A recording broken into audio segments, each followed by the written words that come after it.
and girls, welcome aboard the Greenfield Village Railroad. And before we get underway, I do have a brief safety message for you, and that is while the train's in motion, please remain seated, keeping your hands, legs, arms, head, and feet inside the train at all times, and please no eating or drinking except for water. Now, if you do have little ones with you, we do ask that the adults please sit at the end of the row if that's not practical. Please make sure the kids are held or are easily within your reach. Thank you.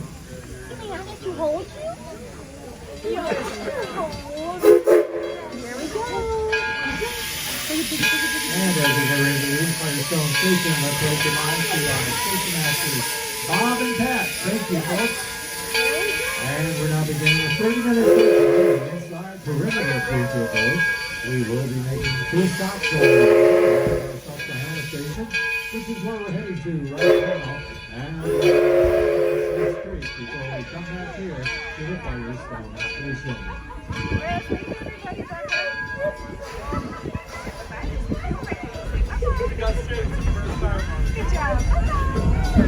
And you might notice a little change here. We've added some crossing gates that will be, they're not operational yet, but they will be sometime in May. And that will improve the safety of our railroad crossing here at the main entrance to Greenfield Village. And we're about to enter our first of 7 districts. This is the Henry Ford Model T district. And you can see the white farmhouse up ahead on the left. That is the birthplace of Henry Ford. He was born in one of the upstairs bedrooms on July 30th of 1963. You can see some merino sheep. Now, Henry was the oldest of 6 children in the Ford family. And while he was born on the farm and raised on the farm, he did not like farm work. In fact, at the age of 16, he decided it was time to leave the farm and explore his fortunes in the city of Detroit, where he worked with some of the machine shops in the city. As we pass the farmhouse, you can see down Main Street. On Main Street, we have such buildings as the Wright Brothers Cycle Shop, the Wright Brothers Home, and across the street is the scaled-down version of the Mac Avenue Ford Motor Company building. And behind that is a loading dock where you can pitch a ride on one of our Model Ts. Further down the street is the carousel. You want to pitch a ride on the carousel. Thomas Edison Airport District. In fact, there's a statue of Thomas Edison on the left. He is seated there, and he's probably thinking about his next invention, whatever that may be. Now, the large gray building is the Menlo Park Laboratory. That's where Edison developed the incandescent light bulb and the phonograph, among his many, many inventions. In fact, during his lifetime, Edison accumulated 1,093 U.S. patents, far more than anyone else at that time period.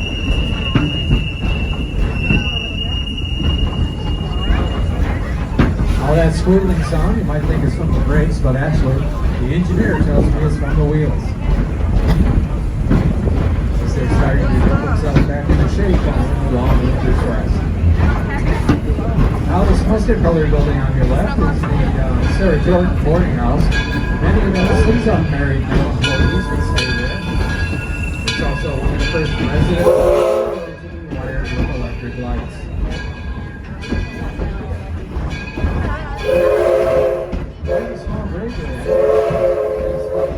Fort Myers Laboratory, that's where Edison continued research and development while living in Florida. In fact, Florida home in Fort Myers. And we're now entering the porches and parlors district. Gateway to the district is the Ackley Covered Bridge. Built in 1832 at Wells Louisiana Creek in southwest Pennsylvania. Purchase and Produce features a number of homes that individuals have lived in over the years, and they all give you some ideas about the lifestyles and conditions who live in these buildings. You might wonder what is the oldest building in the village? Well, it's the Cotswold Cottage, and that's the limestone cottage you see at the top of the hill on our left. Built in the early 1600s, it is located in the Cotswold region of England. Henry Ford and his wife Clara were very fond of that style of building. So they were able to purchase this one and have it brought over here to Greenfield Village. Now we're going to stop here at our Susquehanna station. We'll be here for 4 minutes.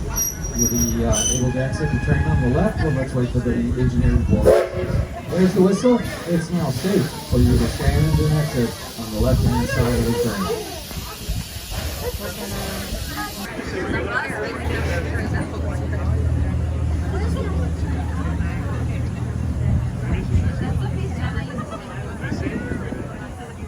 Well, good afternoon, ladies and gentlemen, boys and girls, and welcome aboard the Greenfield Village Railroad.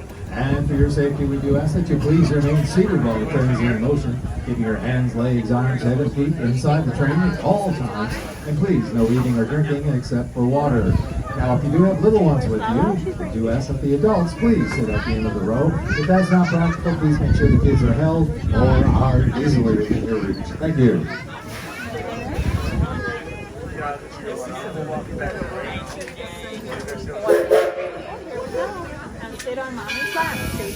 As we start to leave the Susquehanna station, let's wait goodbye to Laura. She's our station master here today. Thank you, Laura.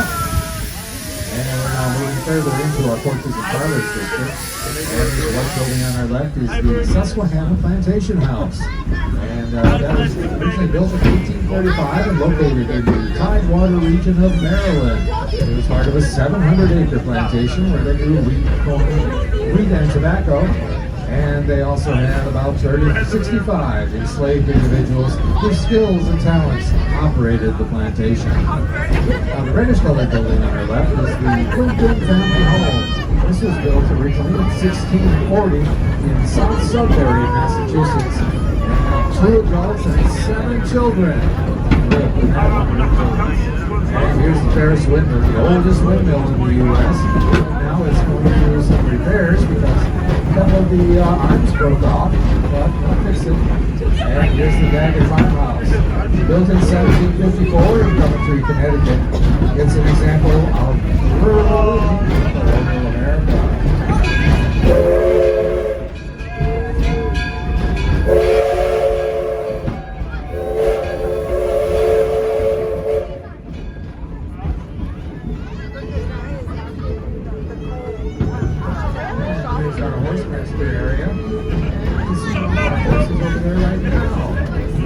He's taking the mud bath. Just to cool them off. Now, we have Bergeron horses here. In fact, that's a Bergeron horse back there. They are the ones that we use to pull our wagons and carriages. We also have a couple of workers that we use. In fact, our manager, you'll see him riding around the village on the farm. Now, the locomotive pulling our train today is the Edison. Built in 1932. It was originally a Manchester locomotive built in the 1870s and was used by Thomas Edison at his Portland Cement Company in New Jersey. Then he sold it to Henry Ford in 1932, and Henry Ford was in pretty rough shape. He had it sent over to his locomotive facility at the Ford Greenfield place. You told the fellas there to refurbish it and make it look like something, you know, they're going to bring towards with this Civil War. That's what they did.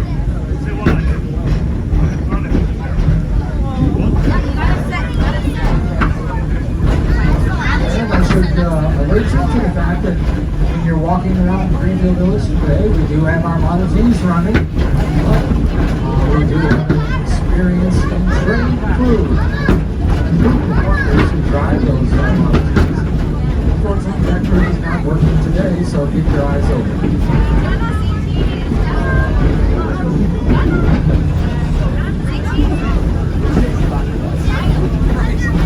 And right now we're in our nature and natural preserve area. I'm going to stop talking for a few moments and let you sit back and enjoy the ride.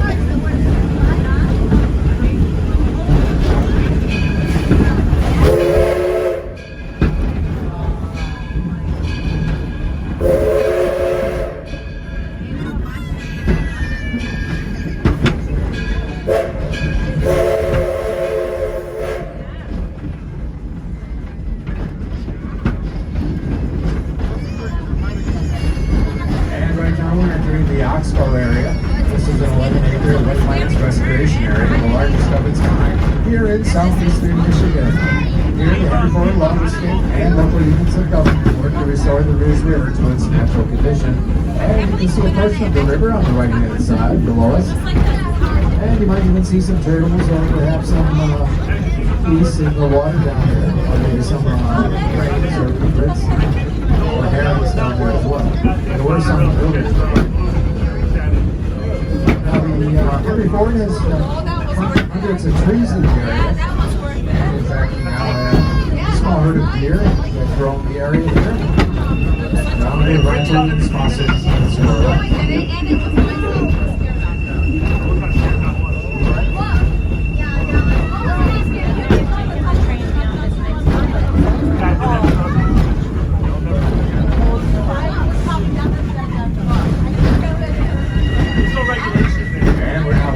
Walnut Grove area. This is especially Greenfield to the left. In fact, you can see the markings of a baseball diamond over there. That's because on Saturdays and Sundays during the summer, all of the church baseball teams, the Lonnie Dolls and the Nationals play baseball here. And they play according to rules written back in 1867.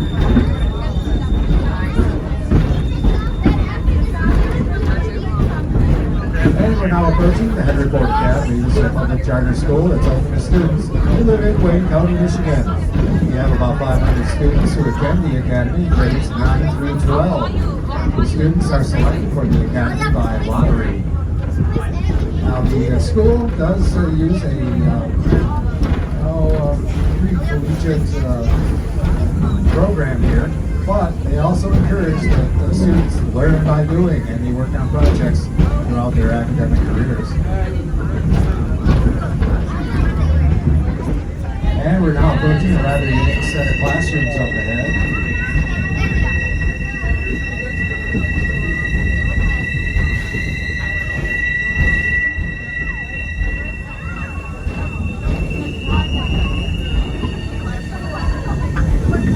These railroad folding cars are actually classrooms, and they're used by our seniors.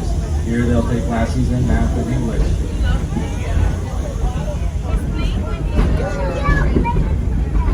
I don't suppose I gave you a warning that you needed earplugs to ride this train today.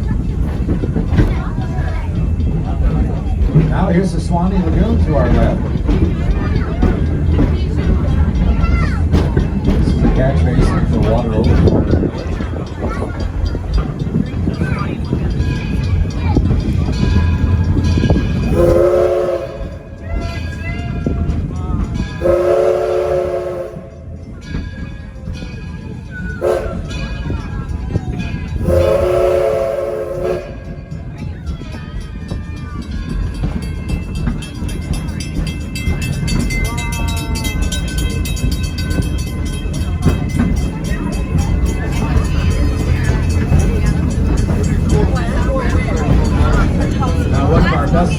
Residents lives in the Swanee Lagoon. And there's a snapping turtle, and he's the big one. He's as large as a garbage can lid. And we call him Sloth.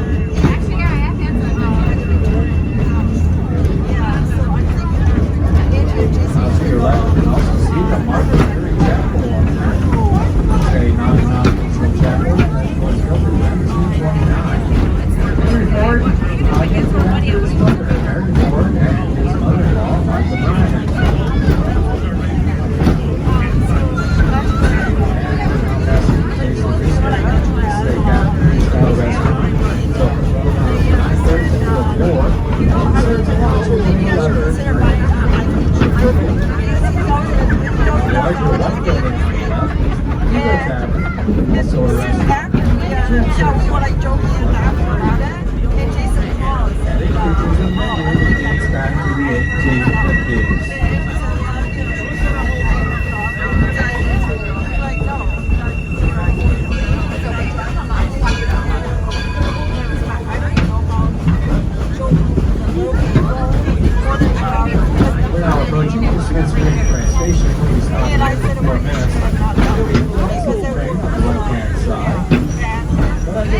Please remain seated until the train comes to a complete stop and the engineer blows the whistle.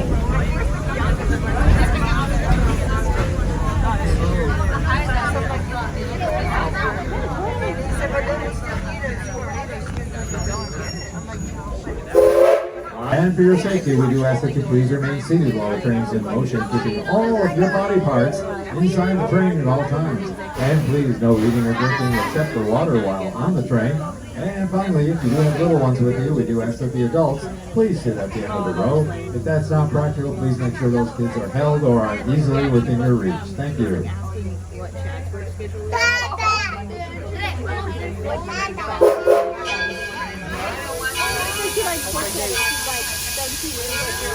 As we do the district station upgrade by Mike. And thank you.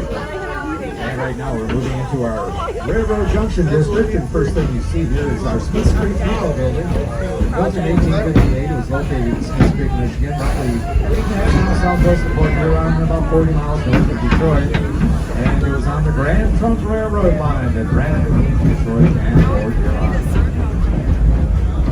Now we do have the center of the building, and we'll be happy to talk to you about the building and what the fact that Thomas Edison, as a youngster, has a connection with that building. And you'll want to hear that story, I'm sure.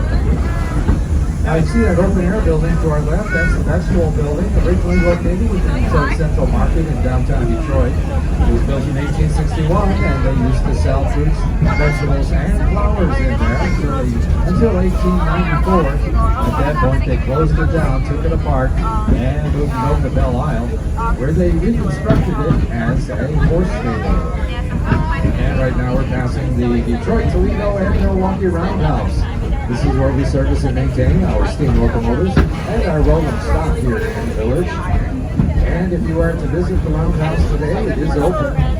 You'll see our Atlantic locomotive, which is on permanent display today.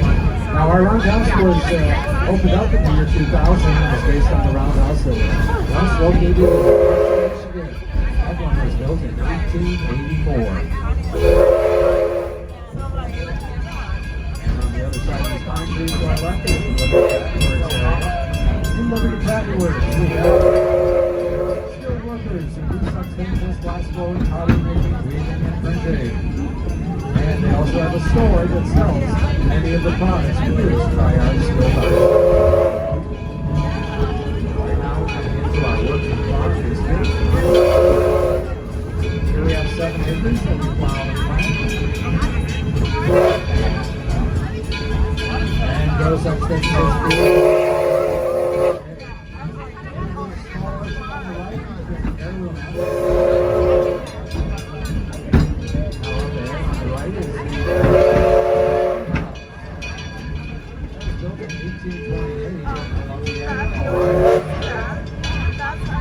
and it's the birthplace of Arden Firestone. Firestone Fire Rubber Company in 1901. And he was very good friends as in those states. Like there were people out in Boston one day before you should have had them died. Had to get to the damn part of it. It was an original engineer. And right now we're coming up to our Firestone station, part of the entrance Greenfield Village. We're stopping here for 8 minutes. Once we come to a complete stop, and the engineer blows the whistle.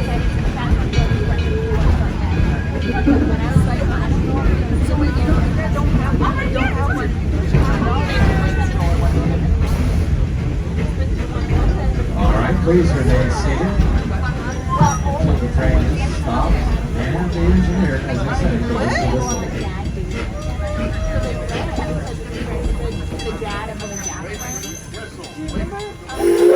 There it is.